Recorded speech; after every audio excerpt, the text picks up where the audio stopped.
আল্লাহ তাআলা পবিত্র কোরআনের মধ্যে বলেন, ইন তাজতানিবু কাবাইরা মা তুনহাউনা আনহু নুকাফির আনকুম সাইয়্যাতিকুম ওয়া নুদখিলকুম মুদখালান কারীমা। আর তোমরা যদি বড় বড় গুনাহ থেকে বেঁচে থাকো, বড় বড় কবিরা গুনাহ থেকে বেঁচে থাকো, তাহলে আমি তোমাদের ছোট ছোট গুনাহগুলো মাফ করে দিব, এমনকি আমি তোমাদেরকে সম্মানজনক স্থানে প্রবেশ করাবো। আল্লাহর হাবিব সাল্লাল্লাহু আলাইহি ওয়াসাল্লাম হাদিসের মধ্যে বলেন, কুল্লু বানি আদম খাত্তাউন ওয়া খায়রুল খাত্তাইন আত-তাওয়াবুন। প্রত্যেক আদম সন্তানই হলো গুনাহগার, আর গুনাহগারদের মধ্যে তারাই হলো উত্তম যারা তওবা করে নেয়। আমাদের সমাজের মধ্যে এরকম অনেক মানুষ আছে যারা তওবা করে আবার গুনাহ করে, যারা তওবা করে আবার গুনাহ করে, এরকম মানুষ আছে না নাই? আবার আমাদের সমাজের মধ্যে এরকম অনেক মানুষ আছে যাদের অন্তরের মধ্যে জাহান্নামের শাস্তির ভয় আছে, আবার গুনাহ করার ইচ্ছাও আছে, এরকম মানুষও আছে না নাই? এক যুবক হযরত ইব্রাহিম ইবনে আদহাম রাহমাতুল্লাহি আলাইহির কাছে আসলেন, এসে বলেন, হযরত, আমার মনের মধ্যে জাহান্নামের শাস্তির ভয়ও আছে, আবার গুনাহ করার ইচ্ছাও আছে।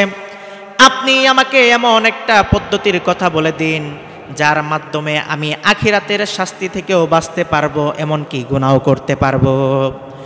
এবার হযরত ইব্রাহিম ইবনে আদহাম রাহমাতুল্লাহি আলাইহি বলেন, যুবক শোনো, আমি তোমাকে কয়েকটি পরামর্শ দিব, তুমি যদি সেই পরামর্শগুলো মানতে পারো তাহলে তুমি গুনাহও করতে পারবে, এমনকি আখিরাতের শাস্তি থেকেও বাঁচতে পারবে। এবার যুবক খুশিতে লাফ দিয়ে উঠল। যুবক বলল, হুজুর চালু চালু বলেন। এবার হযরত ইব্রাহিম ইবনে আদহাম রাহমাতুল্লাহি আলাইহি বলেন, যুবক শোনো, তুমি গুনাহ করতে চাইলে এমন স্থানে চলে যাও যেখানে মানুষ তো দূরের কথা, স্বয়ং আল্লাহ তাআলাও তোমাকে দেখতে পারবে না।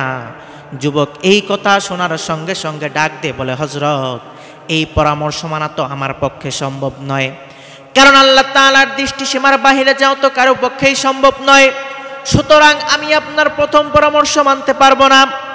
দ্বিতীয় পরামর্শ হলো, হযরত ইব্রাহিম ইবনে আদহাম রাহমাতুল্লাহি আলাইহি বলেন, যুবক, তুমি আজকে থেকে আল্লাহর রিজিক খাওয়া ছেড়ে দিবে, আল্লাহকে বলবে আমি আপনার রিজিক খাবো না, এমনকি আমি আপনার অবাধ্যতাও ছাড়বো না।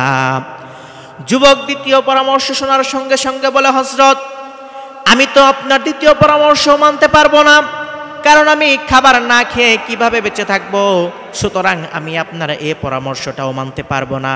তৃতীয় পরামর্শ হলো, হযরত ইব্রাহিম ইবনে আদহাম রাহমাতুল্লাহি আলাইহি বলেন, যুবক শোনো, আসমান জমিন আল্লাহর সৃষ্টি, তাতে একমাত্র আল্লাহর রাজত্ব চলবে, বাদশার রাজ্যে থেকে বাদশার হুকুম অমান্য করা চলবে না। তুমি যদি আল্লাহর হুকুম অমান্য করতে চাও তাহলে আল্লাহর সৃষ্টির সীমানার বাহিরে গিয়ে তুমি আল্লাহর হুকুম অমান্য করো। আল্লাহ তাআলা পবিত্র কোরআনের মধ্যে বলেন, আনতানফুযু মিন আকতারিস সামাওয়াতি ওয়াল আরদ ফানফুযু লা তানফুযুনা ইল্লা বিসুলতান। আর তোমরা যদি আসমান এবং জমিনের সীমানা থেকে বের হতে পারো তাহলে বের হয়ে যাও, কিন্তু তোমরা তো আসমান এবং জমিনের সীমানা থেকে বের হতে পারবে না। যুবক তৃতীয় পরামর্শ শোনার সঙ্গে সঙ্গে বলে, হযরত, আপনার তৃতীয় পরামর্শ মানাও আমার পক্ষে সম্ভব নয়, কারণ আমি আল্লাহর সীমানার বাহিরে যেতে পারবো না। চতুর্থ পরামর্শ হলো, হযরত ইব্রাহিম ইবনে আদহাম রাহমাতুল্লাহি আলাইহি বলেন, যুবক শোনো, মালাকুল মউত যখন তোমার জান কবজ করার জন্য আসবে তখন তুমি মালাকুল মউতকে বলবে, কিছুক্ষণ পর আমার জান কবজ করো যেন আমি তওবা করে নিতে পারি। যুবক ডাক দিয়ে বলে, হযরত, তখন তো অবকাশের পরিকল্পনাও করা যাবে না, কারণ আল্লাহ তাআলা পবিত্র কোরআনের মধ্যে বলেন, ইযা জাআ আজালুহুম ফালা ইস্তাখিরুনা সাআতাও ওয়ালা ইস্তাকদিমুন। যখন মালাকুল মউত চলে আসবে, যখন মৃত্যু চলে আসবে, তখন এক সেকেন্ডও এদিক সেদিক হবে না। যুবক চারটি পরামর্শের একটি পরামর্শ মানতে পারল না।